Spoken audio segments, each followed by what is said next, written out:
मैत्रिणींनो, आज मी एकदम सोपी अशी पातोळ्याची रेसिपी दाखवते. ती खरंच सांगते खूप सोपी आहे आणि जास्त वेळ घेणार नाही रेसिपी. त्यामुळे चला पटकन सुरुवात करूया आपण रेसिपीला. तर इथे मी 20 रुपयाची हळदीची पानं आणलेली. ती बऱ्यापैकी मोठी होती. तर मला जवळजवळ 4 ते 5 पानं मिळाली. त्यामुळे पुरेशी होती. तुमच्याकडे कितीला मिळतात हळदीची पानं? आता खूप ताजी आणि हिरवीगार अशी हळदीची पानं मिळतात.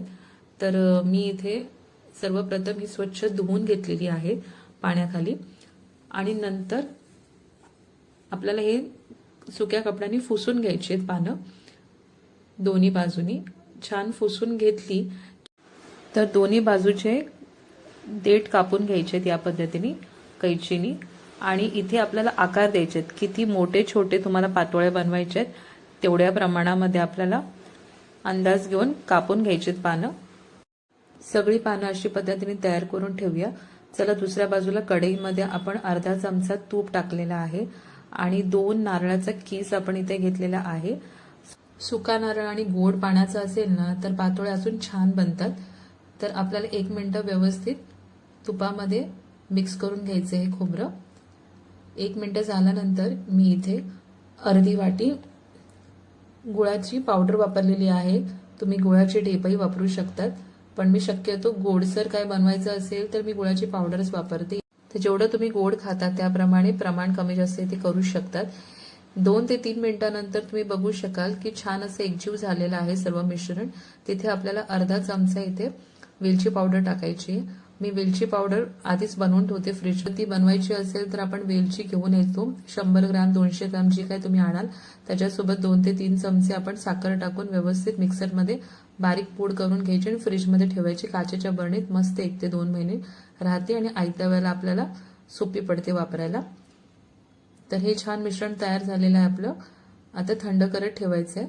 दुसऱ्या बाजूला मी इथे जे मेन आहे प्रोसेस ती दाखवते. इथे 200 ग्राम मी रेडीमेड तांदळाचं पीठ घेतलेलं आहे. तुमच्याकडे जर घरामध्ये तांदळाचं पीठ असेल तर 2 कप असं प्रमाण घ्या. तर 200 ग्राम प्रमाणे मी हे पूर्ण पाकिट कापून यामध्ये बाउलमध्ये टाकते आहे इथे.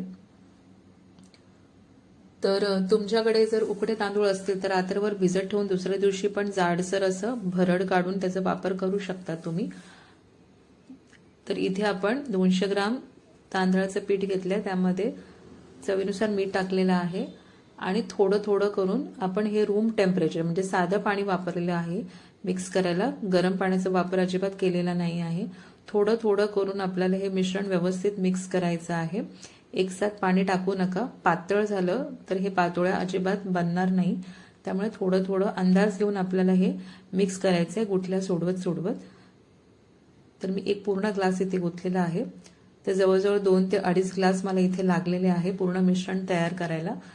तर मी जसं दाखवते तसं थोडं थोडं प्रमाण करून आपल्याला मिक्स करून घ्यायचंय.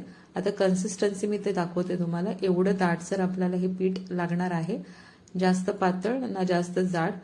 तर ह्या पद्धतीने एक मिश्रण तयार करून ठेवलेलं आहे आणि दुसऱ्या बाजूला वाटीमध्ये तुम्ही तूप बघू शकतात. तर हे सगळं आपण तयार करून ठेवलंय. चला आता मी एक दाखवते. मी पान शोधते खरं तर तुम्हाला दाखवायला सोप्या पद्धतीने छान व्यवस्थित आपल्याला कसं बनवता येईल पातोळा तसं. तर इथे जो व्ही शेप आहे तो वरच्या दिशेला ठेवायचा. तूप छान आपल्याला हाताच्या सहाय्यानेच लावून घ्यायचे जेणेकरून पूर्ण तयार झाले की अलगद ते पातोळ्या पानाला न चिटकतात निघतात. तर असं व्यवस्थित लावलं वरच्या बाजूला की आता हे मिश्रण तुम्हाला मी दाखवते कसं घ्यायचं आहे ते. हे 1 चमचा आपण मिश्रण घेतलेलं आहे. मधोमध असं टाकायचं आहे आणि चमच्याच्या सहाय्यानेच पसरून घ्यायचं आहे. आता पसरवताना एक लक्षात ठेवा की एकदम पातळ किंवा एकदम जाड असं आपल्याला मिश्रण ठेवायचं नाही. एकदम पातळ ठेवलं तर ते व्यवस्थित बनत नाही पातोळ्या आणि एकदम जाड बनवले तर शिजत नाही.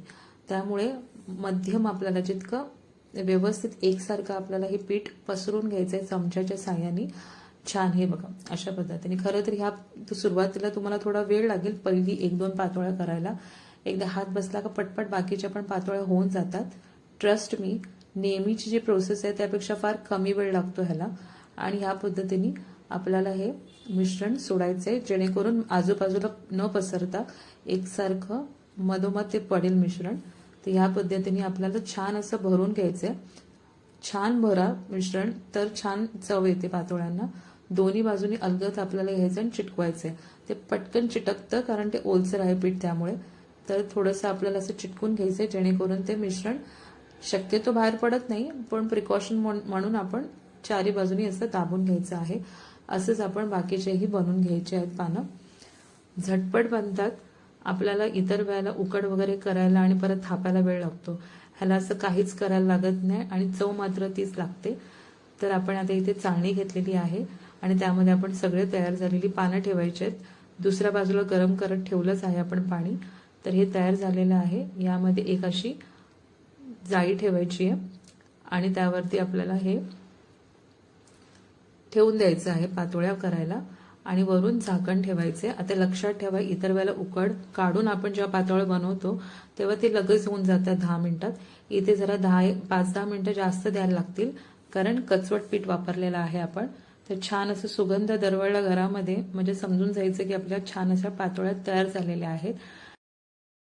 झाल्यानंतर आपल्याला एका प्लेटमध्ये काढून घ्यायचे आहेत आणि थंड करायला ठेवायचे. थंड झाल्यानंतरच आपल्याला हे काढायचे तरच ते पान सोडतील, नाहीतर चिकट होतात ते पातोळ्या. हे पूर्ण थंड झाल्यानंतर मी दाखवते. एक मोठ्या आकाराचं पातोळी घेतलेली आहे तुम्हाला दाखवायला. किती छान गच्च भरलेलं आहे आणि छान असे शिजले. वरच्या बाजूने आपण भरलेलं आहे ते मिश्रण, त्यामुळे आकारही छान आले आहेत पातोळ्यांना. आणि तुम्हाला मी तुकडा करून दाखवते. अलगद तुटतोय, छान शिजलेला आहे आणि 1 नंबर तुपासोबत लागतो. या नागपंचमीला या पद्धतीने बनवून बघा, तुम्हाला नक्कीच आवडेल.